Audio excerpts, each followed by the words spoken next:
AM 1480 WLEA. Well, it was a major news week. A murder in Alfred. The victim, a 29-year-old man from Ontario County. The suspect, a 26-year-old from Alfred. He's being held in Allegheny County Jail. There were 5 meth arrests in Hornell. The Jasper-Troopsburg school superintendent steps down after much pressure from a former school board member who circulated a petition against him. And with the elections only 4 months away, we've got Republican candidate for governor Rob Astorino here in segment 1, Assemblyman Palmesano and Senator O'Mara in segment 2. It's time for Top Story on AM 1480 WLEA Hornell. Here's Ryan O'Neill. Rob Astorino, thanks for calling in this weekend. No problem. Thank you. Rob, you told Gannett reporters that New York City will, quote, reign supreme, unquote, if Democrats run all of the state government after the November elections. The governor was pressured to campaign to get the Dems in charge of the state Senate. That pressure, of course, came from the working family parties. Rob, obviously, you know, the possibility for Cuomo winning the governor's race is there. What other statewide offices were you thinking of when you were talking about the Democrats reigning supreme, the New York City Democrats reigning supreme? Well, what they'll do is if they win the Senate, if they own and hold the Assembly, which of course will happen, and if Governor Cuomo gets reelected, then we'll see the chaos that we had in this state just a few short years ago, where they raised taxes over $14 billion, where it was chaos in government, dysfunction, and New York City, that core Democrat, that working families party, Acorn, Occupy Wall Streeter, will get everything they want policy-wise in this state. And I don't know how that helps anybody in Hornell or anywhere close to you. It's just going to be terrible because what they stand for, and you know, they make no bones about it, what they stand for is higher taxes. They stand for a worse business climate because business is the enemy. They stand for more regulations, more spending, more debt, and more power to the public employees unions, especially out of New York City. So if you think that's going to help Western New York, I've got another thing coming for you. It's going to make it even harder for Western New York to get back on its feet or to attract any businesses, because who in their right mind would come to Western New York or anywhere in New York and take a chance on business or expand it with, with that kind of chaos? Rob, you told Fred Dicker on Talk 1300 in Albany, where you're a frequent guest. Talk1300.com is where people can hear that great show. You said that Governor Andrew Cuomo is exaggerating the financial condition of New York State. Now, that comes after the positive credit ratings from Moody's and Fitch. Recently, I had a reporter on. His name is Kyle Hughes from Albany, and he said it's two different things. The Moody's and Finch thing are completely different from all the negative reports you're getting nationwide. Wanted to play a clip quickly of Governor Cuomo on a press conference call talking about the financial condition of New York State, and then you get your response to it. You know, your opponent's been out there talking about how New York's in dead last and winning or losing and all, as you put it, rhetoric. Do you feel like that these last two ratings kind of put that talk to rest, or at least bite a little bit into what they're saying? Oh, look, it's a political year, and you're going to hear a lot of political chatter from every angle, right? But at the same time, you have facts. Unemployment rate going down is a fact. The largest one-year drop in upstate unemployment in history is a fact. Highest number of private sector jobs in history is a fact. Over 400,000 new jobs is a fact. 4 budgets on time is a fact. Lowest spending, additional spending in over 50 years is a fact. Moody's rating up is a fact. Fitch credit rating up is a fact. Rob, your response to Cuomo's answer there. Okay, wow. Let's start with the fact that we are the highest tax state in America, and they've done nothing to alleviate that. We have the worst economic outlook in America, and the U.S. Conference of Mayors just came out with a report of 363 cities, and guess whose state had the worst economic outlook for our cities? New York. All the cities throughout upstate New York are right in that list at the bottom of the heap. We have, unfortunately, because of the AARP study now, the worst place to retire in, the worst place to make a living in, CNBC just said the other day. You go on and on and on, and people know that, no matter what rhetoric you get out of the governor, no matter how he tries to put a little lipstick on the pig, it doesn't take away the fact that 400,000 New Yorkers have packed up and left this state in the last 3.5 years under this guy's administration, with many more to go. And it's exactly why when I say living in New York has become like a prison sentence, that people just count the days until they can get out of here. You know, whether the kids are going to school or whether they retire, it doesn't matter. People want to leave this state for better opportunities, lower cost of living, lower taxes. Rob, did you see the CNBC report that New York State is tied with Louisiana, coming in 40th place in business-friendly rankings? That's worse than it used to be, as New York used to be in the 35th place for that? Correct. We're going in the wrong direction, but also for cost of living and cost of doing business, we are dead last, 50th. That's what matters, because if you're a CEO in Texas or you're looking to start up a business right now anywhere in New York, you look at these and you go, why would I do that? Why would I take a business from Texas to New York, low-cost state in Texas, business friendliness, good regulations that are fair, no income tax, you go down the list, booming economy, booming population, and take it full tent and go to New York so you can get pounded left and right? I mean, seriously, who in their right mind is doing that? The answer is nobody.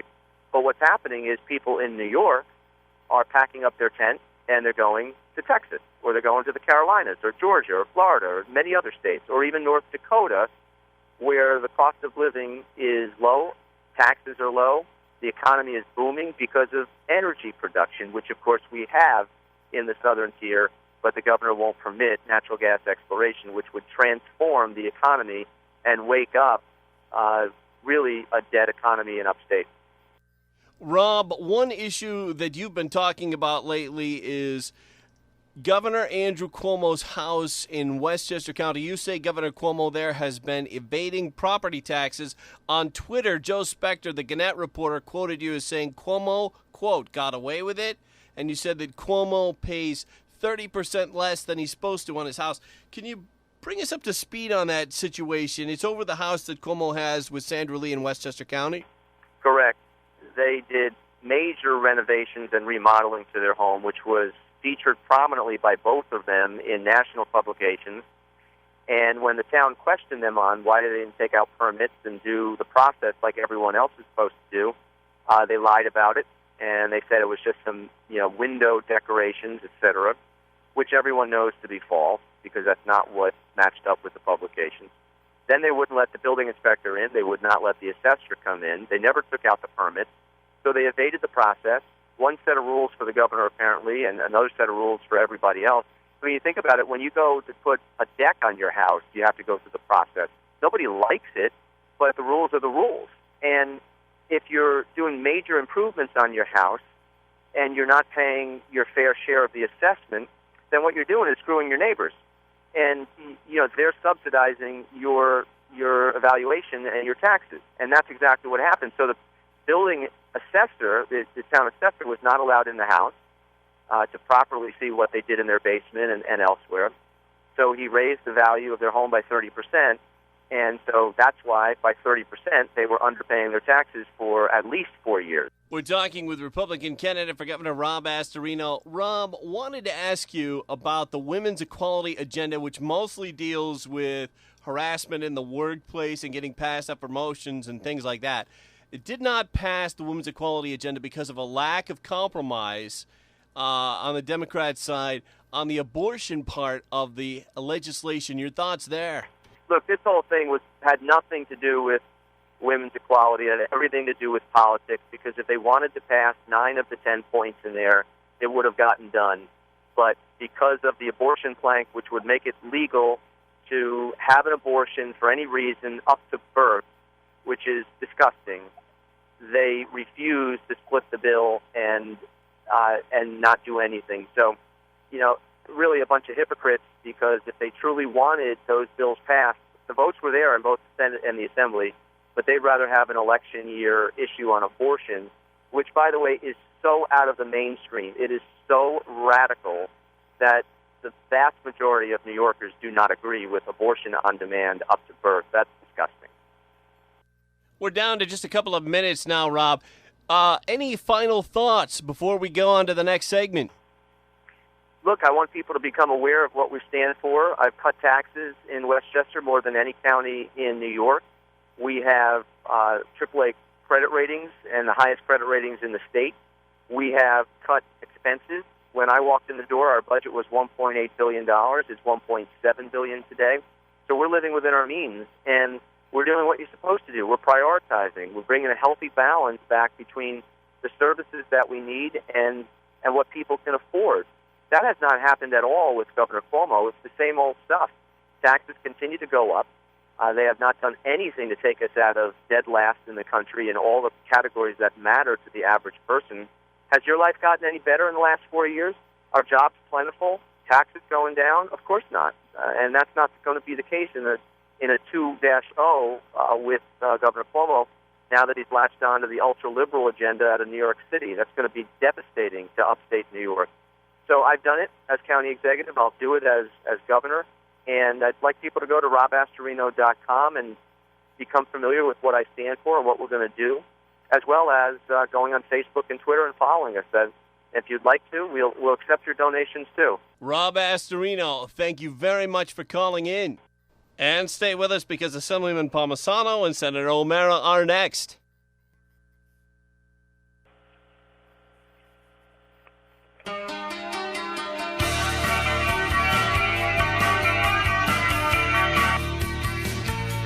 Back on Top Story, Brian O'Neill now on with Assemblyman Phil Palmesano. Assemblyman, thanks for coming on. It's good to be with you again, Brian. Assemblyman, Governor Andrew Cuomo says he wants to have Democrat control of the state Senate after the November elections. You're in the Assembly, but of course you worked for years as an aide to Senator Winter before Senator O'Mara took that position and before you went into the Assembly. Your thoughts on Cuomo telling the Working Families Party that he'll work to campaign to get the Dems in control of the Senate again? I think that's part of his whole courting of the Working Families Party and the liberal vote and progressive bloc of his party that he's been getting some pushback from. Unfortunately, I think the governor realizes he's been able to govern with the Republicans. And then the IDC has, the last 2 years, formed a working coalition with the Republican conference to try to push forward, some bipartisan efforts on the legislative front. Some of that efforts have been good, some of it hasn't been good from my perspective. But certainly, if the governor is going to push, and if the IDC looks to go back with the traditional, Democratic conference in the Senate, I really fear what type of agenda we might see come out of the legislature and the governor. It might be good for New York City, but it's generally not going to be good for taxpayers in upstate New York residents from my perspective. So, IDC, the Independent Democratic Coalition, that's the way the Senate runs now. It's kind of a divided control with the Independent Democrats who split off and work with a group of Republicans under Skelos. Assemblyman, how do you think the Senate runs now under, a split-party rule? Well, it's definitely, been a work in progress over the last few years. It's been something that, from what I understand, it's never been done before. And I think people are, making their own judgments. I mean, there's certainly legislation that's come forward that, that I didn't think was a good piece of legislation, but there's been some things that they have worked on. When you don't have a clear majority in the Republican conference, which I would prefer to see, because I think that would be a better governing conference, having a straight majority, they formed this coalition to try to be able to kind of maintain some sort of, hopefully, fiscal discipline and try to, govern. I remember when the Senate Democrats had total control of the Senate for 2 years, and it was mayhem. They had no control. There was no fiscal discipline. From budgeting to operations, and my fear is if that comes back to the state, we already know the Assembly is strongly in the hands of New York City. To put the Senate back in that same position, in my opinion, from a public policy perspective, would not necessarily bode well for a future outlook, at least from my perspective. So it's my hope that the elections bring, quite frankly, a total Republican control of the Senate majority, so they can, obviously try to work and, advocate for policies that are going to be beneficial for upstate residents. End of the legislative session was a couple of weeks ago. Assemblyman, medical marijuana has been passed. First off, were you a yes or a no vote on that one? I voted no on that bill, Brian, but I'm not going to sit here and say that was an easy no vote. I know the bill's been changed quite a lot over the years. That bill's been introduced a long time ago, and I'm not going to sit here and say that it was an easy no vote for me, because it wasn't. Especially when you think of people out there who might be able to benefit from this. But I did feel it was important to voice my concerns relative to the bill with my vote, because there are some concerns I do have. The first part of it was, they handed us that bill at 1 o'clock in the morning, our last night there, and using the message of necessity. And of course, as you know, I'm not a big fan of the message of necessity. I didn't know that. That didn't get widely reported on by the Albany Press. They did another one of those. I thought is Cuomo the only one who can issue a message of necessity? Yes, he has to issue the message of necessity. Well, now, I thought he was kind of dragging his feet on medical marijuana, because he would go on the Susan Arbetter show on NPR and talk about all the problems with it, and he didn't want the smoking version of it allowed. What's your thoughts there? Well, I mean, the final bill that was adopted didn't include a smoking version, but I think probably one of the reasons he went along with it, which is another one of my concerns, he has a tremendous amount of control in the Department of Health, tremendous amount of control in this whole process. So in addition to the time of night and using the message of necessity, the governor and the Department of Health have an incredible amount of control in this process, and they're going to set up, basically bids for, 5 companies to, put it in process, and those 5 companies could have 4 dispensaries, and a lot of that thing is going to be done from the state, from the Department of Health. And so there's a lot of control that's going to be given there. And then my other problems with the bill is I thought that, I still kind of would like to see the FDA. The FDA, the Federal Drug Administration is the one who regulates drugs and prescription drugs, and I think they're not part of this process. I would have felt more comfortable if they were part of this process. And then the other portion is that it's going to basically require all this whole industry, which some estimate is going to be $1 billion industry, just to be totally union control. So when you think of farmers who might want to get into it, it might require growing it, unionizing their workforce, which is a whole other issue. So I understand what they're trying to do with the legislation. I mean, I think the intent behind it really is to try to help people. I get that, but I did have some concerns with the language of the bill, how it was brought forward, and I thought it was important for me as an elected representative to at least make sure I was pointing out the concerns that I had with it, and hopefully, we can try to work to address some of these things as it moves forward, because it's not going to just roll out overnight. There's going to be almost an 18-month process to kind of put these regulations in place and make sure this thing works properly. So there's still, a lot of questions about it. I was reading on One News website a few weeks ago that there was a concern about patients not being able to use credit cards because it's illegal, of course, to buy marijuana with credit cards up to this point. Was that addressed in the final version of the legislation? Well, from the credit card, basically what we're looking at is you're not going to, from what I understand, from what I'm reading, is that this is not something that's going to be done and billed through the insurance companies at all. It's all going to be done through private pay. So with the insurance card part of it, or with the credit card, I'm not totally positive, but from what I understand, it's going to be more of a private pay situation. So you might have some people who might want to access it but don't have the funding, not having the access to it, because it's not going to be done through the insurance process. It's going to be done through private pay type of structure. Moving on to the anti-heroin legislation. Well, I think, Senator Tom O'Mara has certainly taken a strong lead in this issue. He had some forums. There was one in Elmira College that I attended.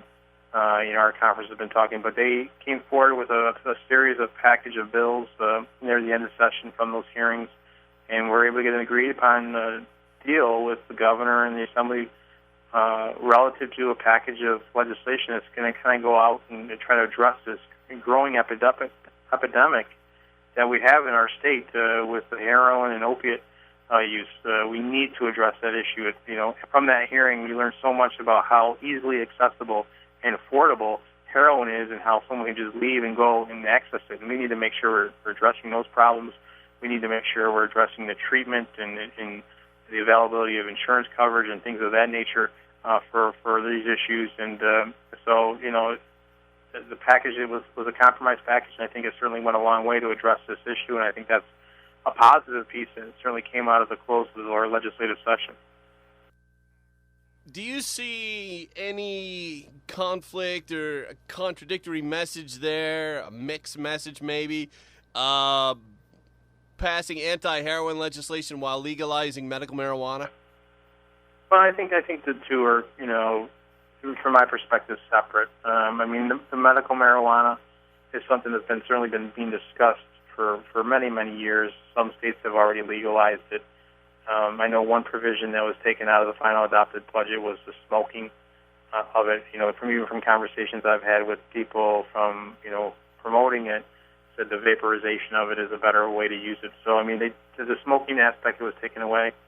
But this heroin issue, Brian, is a growing epidemic, not just in our region, but across the state.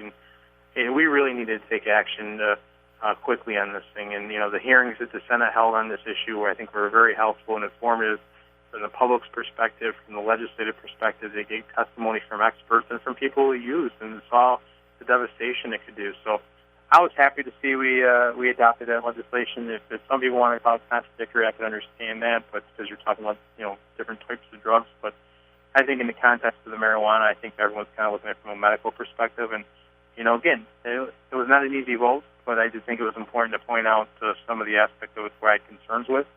But now we'll see how that package rolls out and how that's going to be implemented with the regulations and the process. And that's not going to be an easy thing to do. It's going to take some time. Now, tomorrow, Assemblyman, on Sunday, you'll be at a Veterans Appreciation event at Watkins Glen. Yes, it's an annual event that they've put on throughout in the last 3 years. They've done it at Watkins Glen International. It's basically an outreach event to veterans and active duty military personnel and veterans. They can come there, they show just their military ID or their DD-214, their ID, the military ID. They can get admission. There's a race. There's a lot of educational information to help our veterans with services that they might need or might not know that they're available to them. And there's just it's just a great way to pay tribute to our men and women who serve us each and every day. Said time and time again, these individuals, they risk their lives so you and I can enjoy our freedoms, and we need to continue to do everything we can to, whether they're our veterans or active duty military personnel, to say how much we appreciate their service and sacrifice for all of us. So I think this is a great event that's put on. The local veterans organizations are involved. Dawn Smith is a very good coordinator of this event. She volunteers her time tremendously to get these groups together. And of course, Watkins Glen, opening their doors. I just think it's a very, very nice thing. And we need to do more to show that appreciation for our men and women who serve us so bravely in the armed services. And we're down to just a couple of minutes now, Assemblyman Phil Palmesano. Any final thoughts before we go? Well, listen, the legislative session is over, but we certainly, people can talk about accomplishments we've had and didn't have, but we certainly have a long way to go. At the end of the day, our economic situation isn't where it should be. When you're 50th in business climate or 49th, that's not good enough. We need to do more to encourage private sector investment and back in this economy so we can create jobs for the people here in our regions, for our young people will stay here and live here. And so hopefully businesses will stay here and grow here, and new businesses will come, because it's not enough just to run commercials saying we're open for business. Because businesses don't look at what we say, they look at what we do, and we need to make sure we're continuing to take actions to back up those words that are being said on these commercials. And in my opinion, from the people I talk to, we're not doing enough. So I'm going to continue to fight to make sure that we're trying to address those concerns and the many concerns we continue to hear about, because we have a long way to go on securing the state of Wyoming, in my opinion. Assemblyman Palmesano, thank you very much for coming on this week. My pleasure, Brian. Thank you. Also, our thanks to Republican candidate for Governor Rob Astorino in segment 1. I'm Brian O'Neill. Thanks for listening. InfoTrack is next on AM 1480, WLEA 1480, WLEA 1480, WLEA 1480.